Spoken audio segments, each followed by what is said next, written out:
Passionate about music. We're back with our special guests this World AIDS Day on Gaydar. We've got Alan McOwan from 5016 Street and David Bridle from Boyz magazine. We've established that you ran a competition with which was amazing, hard-hitting advertisement has been made. Now there's a special testing day going on today, isn't there, at GAY in Soho, in London Soho? That's right, Neil. Last year, Jeremy Joseph very boldly went to Alan and the team at 5016 Street and said, I would like to do a Guinness Book of World Records for HIV tests. It had never been done before. Actually, last year there was quite a lot of criticism about the idea of testing in a bar, but it went ahead with Alan's fantastic team, and 467 people tested. Wow. And this year, what Jeremy would like to do is try and beat that record and hopefully hit the 500 mark. So just kind of an appeal to your listeners that all day from 12 o'clock today right through until 8 o'clock tonight you can go to GAY Bar in Old Compton Street and get an HIV test. Did they establish the world record, by the way, last year? Yeah, so we're world record holders. Wow. Our certificate's proudly up in the entrance lobby. But yeah, we'd like to beat it this year. And I mean, the whole team, we've shut the clinic for the day. The entire team are in the bar. We've got 12 testing stations. We've got a support bus outside and a team waiting back at the clinic if anyone tests positive. So we're really set up to go. You get a result in 60 seconds. Oh my goodness! And yeah, we're ready to go for you. And I was there all the time last year, and it was an extraordinary range of people coming through. I remember an older guy in his 60s coming up to me and saying, I can't decide if I should test. I've not tested in all the time that I've been out gay, which was like 20 years. I had friends who died, but I've never been able to bring myself to test. I had other people after the event come to me. I had a club promoter, of course, who I won't name, who many people on the gay scene would know. But again, he said, despite all of the adverts, despite all of the campaigns, despite seeing people get ill, seeing people die, he could not bring himself to test. And I think when you're asking Debbie about, well, why aren't people testing? I think it's a very complex story there. I think there are older people who heard the message that they shouldn't test in the very early days, because bluntly, in the very early days, when I first got diagnosed in 1994, I got diagnosed, although I knew probably from about 1992 that I was positive, it was a death sentence, that the drugs didn't come in until 96. And so, in a sense, that generation kind of got ingrained the message that they shouldn't test. And then on the other side, you've got a young 19-year-old coming in and saying, he's never tested, he's having lots of bareback sex, all his friends do is have bareback sex, that's all they ever see on their videos that they buy, that's all they hear about. And so there's a good example of a younger guy who also absolutely needs to test, and test regularly, because what we're thinking is that there is probably quite a small group of people who are actually responsible for passing the virus within the community, because we know the vast majority of gay men use condoms. And I think I could just echo something that David said. The thing that I find heartbreaking at work is that half of people test too late to get the full benefit of the treatment themselves. And what is the benefit of testing early? Well, I mean, if you test early enough, so it's people who test too late can knock 10 years off their life expectancy. When you say late, what do you mean? What time period? If you wait till you're starting to be unwell, so if you've been positive, say, 4 or 5 years, it's possible that your immune system has already become too damaged to get the full benefit of the treatment. So again, there's reasons to test because it's important to reduce transmission. There's also very selfish reasons to test. Is you'll live longer and you'll have a much healthier life. Yeah. And David, can you just take us back to when you were diagnosed? What were the circumstances you were able to tell us, and how you felt at the time? I mean, I was running Boyz actually at the time. I was, I think I was managing editor or something like that. It was a giddy young thing. I was a giddy young thing.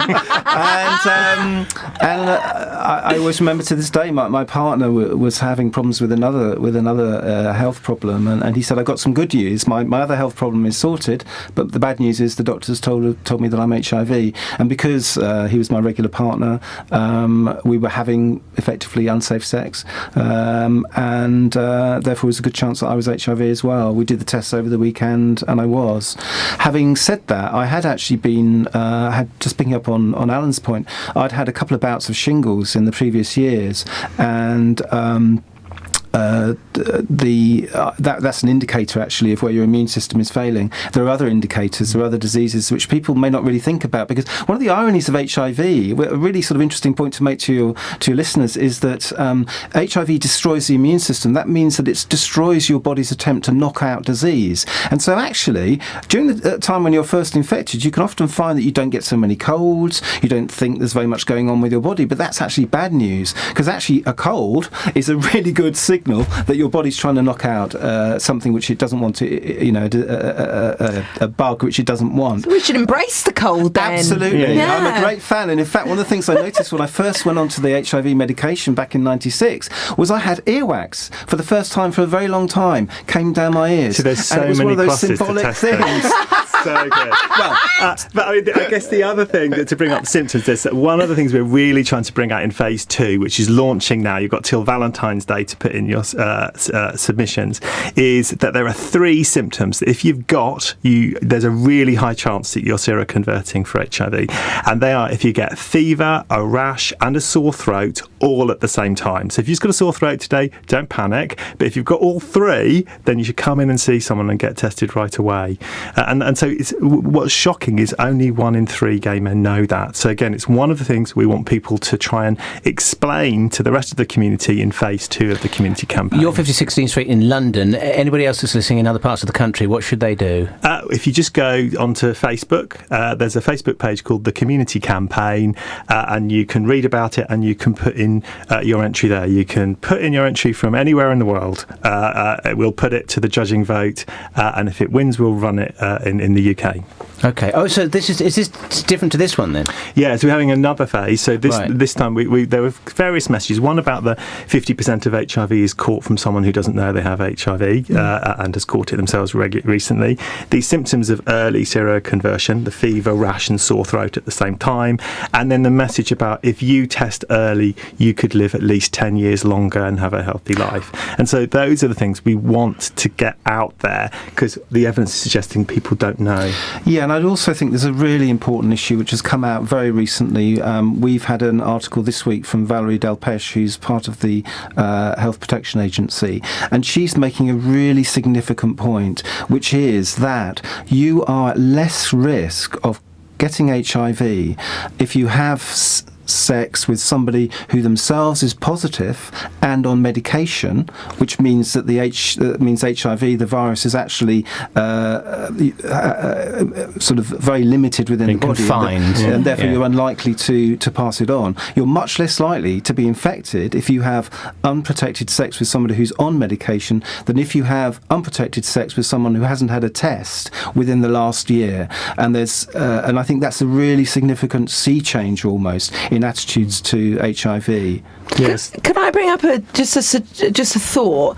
When you go dating and things like that, do you think, is it part of people's questions now, have you been for an HIV test early on? Because it's a difficult thing to bring up, isn't it? If you've just started seeing someone, which is when you usually sleep with them, how do you bring this up? Because I've noticed on Gaydar profiles, people are saying tested such and such, they're putting it on their profiles now. Tested, Oh, that's good. Yeah. That might be quite a clever thing to do, is to encourage people to put that on Yeah. their, Absolutely. Because it means someone cares about their body, and they're not being selfish and passing on something, to you. A bit like a kite mark. Yeah. Yeah, we're going to stamp your passport. I think the other interesting area is that the government at the moment are looking at the possibility of legalising home tests, which could potentially mean that you could have a home test together before actually having sex. Well, I know one of the other charities is running a test on that just at the moment, aren't they, I believe? So yeah, well, we run a home testing service called deanstreetathome.com, and if you log on to deanstreetathome.com, you can order a home testing kit now. You have to send a mouth swab back to the thing and we text you your results. So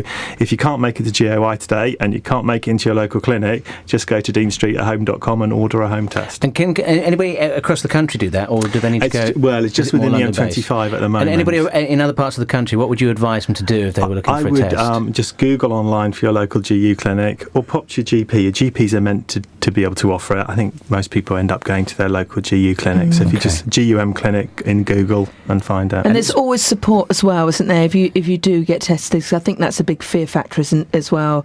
If the result does come back, there's someone there that can help you. Yeah, I mean, that's what's really nice about being at 5016 Street. We've got this kind of great team and you just know they're behind you, so that there are people waiting to support you if you need them. So midday today at GAY in London Soho if you want to get tested there. Otherwise, follow all the advice that you've given to either go to you or check out on Google. Guys, thank you so much for coming in to see us, and thanks for inviting us. Great to talk to you. Thank you. Passionate about music.